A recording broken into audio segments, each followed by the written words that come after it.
Good afternoon. Welcome back to TADHack Global 2017. My name's here at QUT, sponsored by QUT Foundry, as well as muru-D today. We're very lucky to have Anastasia from FluroSat. She is in Adelaide. Welcome. Hello, Jason. How are you? Big wave. Have a big wave. So, happy that you can join us from Adelaide. Pity that we couldn't be in person, so but glad you can join us this afternoon. Yeah, I'm excited to be here. So we've had Julie Trell, head of muru-D this morning, doing introductions. We've had Site CHQ, we've had Travella app on before, and glad that you can be part of the muru-D alumni joining us for today. So let's kick it off. One of the things I've asked all the co-founders and a couple of the developers is, what is your company? What's FluroSat, and where did the idea come from? FluroSat does crop health monitoring. We employ infrared cameras on drones and satellites to understand where to put fertilizer, chemical, and how to help improve the efficiency on the farm. And the idea comes from a merge of my aeronautical background with the team's love for a better future of the world. So agriculture is something that would definitely benefit from the technologies we're developing, and it happens to be a great market to be in. There's a lot of room for disruption. So this is how FluroSat came about. So from you've gone through the Accelerator, so you've gone through that experience. What did you gain out of the experience being at muru-D in terms of the community, in terms of the support, as well as the connected nature beyond just the startups and the mentors, but into the corporate space? Yeah, well, definitely 6 months at muru-D were fantastic, and it was a great push for us to make it or break it. This was our agenda, so we made it. And in terms of the community, I think this is really vital for founders to have a community, because if you are able to go through you're going through with people who are in similar stages of company development as you are, that means that they understand you deeply. And it's not just about that very basic human feeling of not being alone. It actually gives you a perspective of the outsider. So effectively, you can learn how somebody else approaches them. And definitely the Accelerator team, so the mentors, entrepreneur in residence, Julie herself, a great human API, connecting to people who can answer questions so much quicker, and you don't have to crash through the walls, invent new bicycles, and do any of that kind of stuff. Community is something that we owe a lot of our early successes in muru-D to. So you mentioned about definitely the immediate community that you've got there. What about the actual corporate or enterprise side, potentially, or customers that you're directing your market to? What's been that? How has potentially muru-D helped you in that space? Yeah, so muru-D had a wider network of mentors who are corporate people, well connected. We were introduced to a couple of very high-level decision makers in the space in agriculture in which we are working on. And also, muru-D itself is part of Telstra. They introducing new networks, which for us was obviously logical. Not only drones can service telco towers, but also they do a lot of agricultural work and there's data transmission. So we were able to talk to the corporate world, how they see the technologies will develop, get their advice from experts within Telstra. It's agricultural connection, is telco connection, is understanding where the technology sits and where, for example, a brand like Telstra sees taking it further. So specifically around FluroSat, you mentioned about crops, you mentioned about the biochemical side, then there is a vision and a community aspect of what you're helping with, in terms of that value, in terms of the value that you bring. Right? Absolutely. Well, it's one of the few businesses actually done locally. You know, we can do it remotely, and people being on the ground can fly drones remotely. But it's interesting that we have a number of paths we are connected to in an agricultural supply chain, and it's not just people who are it's farmers, economists, the providers of inputs, and really ensuring that the new technology is benefiting the world and the community. I think it's quite important because not only there are more jobs when we introduce these technologies, because people can now see themselves in rural Australia flying drones, making decent money, doing something that involves technology. Definitely, this technology cannot come to life without experts on the ground, because a company like FluroSat and similar companies, no one founder can be everywhere at the same time. Even if we built a 100-people company, a 1,000-people company, we'll still rely on those data suppliers that are capturing the imagery or putting the IoT sensor, or reading in some inputs being on the ground. And I guess this is one of the benefits that we've discovered and we're very excited to bring in.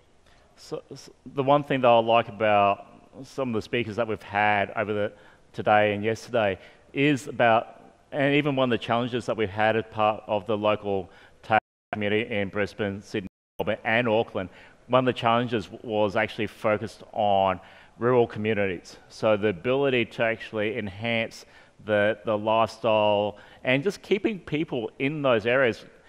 Part of my personal, my wife's family is they're farmers, right? So the ability to help them in such a way to, whether it be veggie or cattle or whatnot, be able to manage those lives, which are almost one of those industries that our community does need to survive on. And as a comment, fantastic work that you do in terms of helping them to create a better community through better products, better quality product, which ultimately can create a better price, and actually from that create a better better price, better retail, bigger.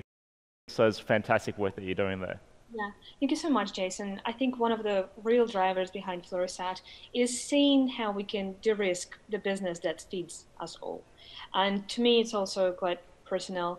My family, to an extent, is involved in farming. My best friend's family is farmers, and it's quite interesting when you see people's lives. You understand how you need to apply that technology to actually secure our future. Yeah, so it is something that we need to invest in, and there's other aspects as far as these core areas, so it's great that you're doing that. So one of the things that I got when we were speaking before is some of the interesting technologies that you're using now. As you mentioned, satellites, and also some of the other aspects that we're talking about. So can you give us a bit of a high-level view as far as some of those technologies that you use as FluroSat? Absolutely. Well, that's my favorite part, tech part. So I guess everybody can imagine the drone is flying and taking pictures. Maybe we just can change that picture a little bit by sticking a very expensive see the invisible, which is the magic behind FluroSat. And this type of sensing, infrared sensing, is done from drones and satellites. But also there is a very important component to it, which is underestimated by people who are not involved in the business of the similar kind, that data is being captured at every single point in the supply chain. Data transfer, as well as the control of drones or satellites, it's all dependent on telecommunications. Drones and satellites make up the high-level view of the farm, but we are also dependent on the reading taking on the farm. So there are quite a few promising startups now doing the IoT solutions for the farm, which might be water gauges for water tanks, or something that you could put in an irrigation channel and clearly see how's your water consumption going. And the soil moisture probe, for example, can tell our analysis of FluroSat a lot and the efficiency of that irrigation or application of the fertilizer. So to have a complete model or algorithm or a solution, we would always need to see things at scale and see the bigger picture, as well as have it in a very granular level when we can, so to say, ground truth. So IoT and is a very big part of what we are doing on a daily basis. And it sounds like you've got a lot of data that you're potentially dealing with, and diverse group of sensors across that small ecosystem. So how important is the data science around what you're doing? More than anything. You can teach a person, I can teach a person to build a drone in 2 hours. I can probably ask my colleague to explain to them how satellites work and how they do remote sensing from the orbit. But at the end of the day, data science. It's about looking into data and understanding what the data is saying, whether that data is the imaging data, so something that can be interpreted as pictures, or something that can be interpreted as health of the plant because it's a clipped on sensor, the pressure sensor that can be put on the leaf, or whether it's that moisture probe, or whether it's the weather station. Everything has to come together. We are a data company. People often say, is FluroSat an agricultural or a space company, or, we are a data company. It's all data play in our new age. Yeah, so it's a great skill to have. It's a great capability to build within your organization that you could transfer that in many different industries. The interesting one for me is probably where I'm looking at the bio one as well as the genomic side of crops. So there's been a couple of scenarios where I've had conversations with uni students where they were doing crop augmentation or mutation to create better not better quality crop, but even the chemicals and the vitamins in those crops can be enhanced for a better crop.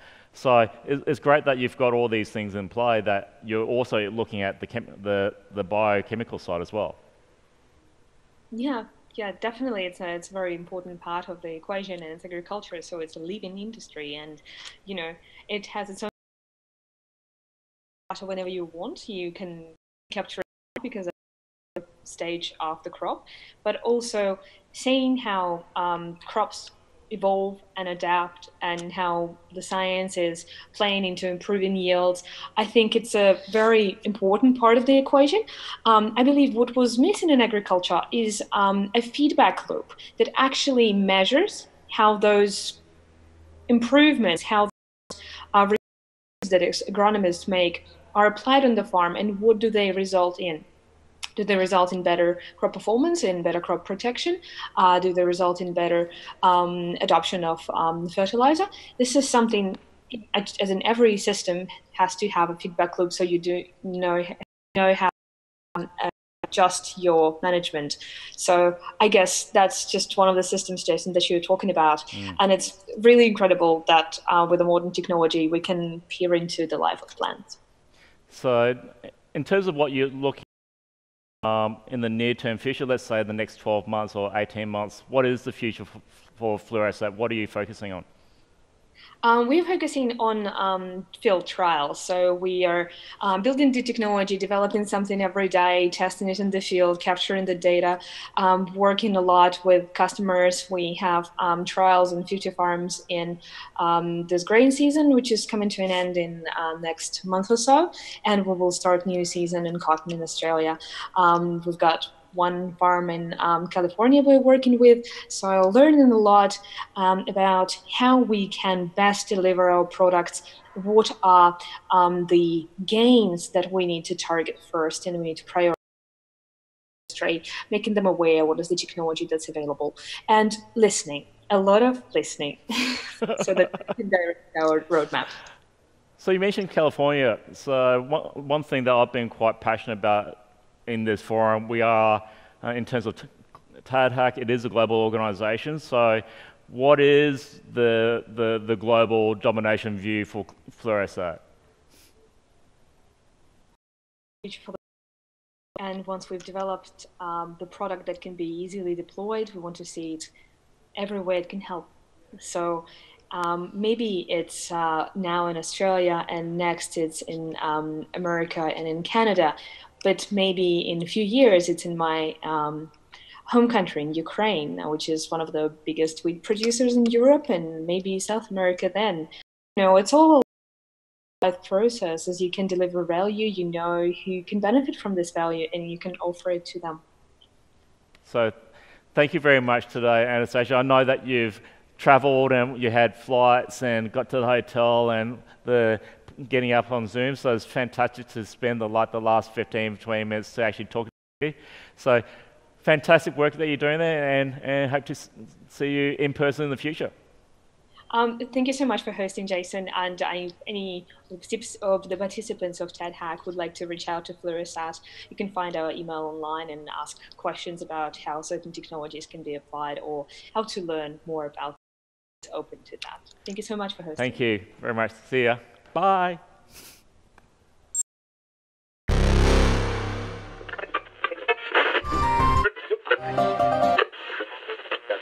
Up and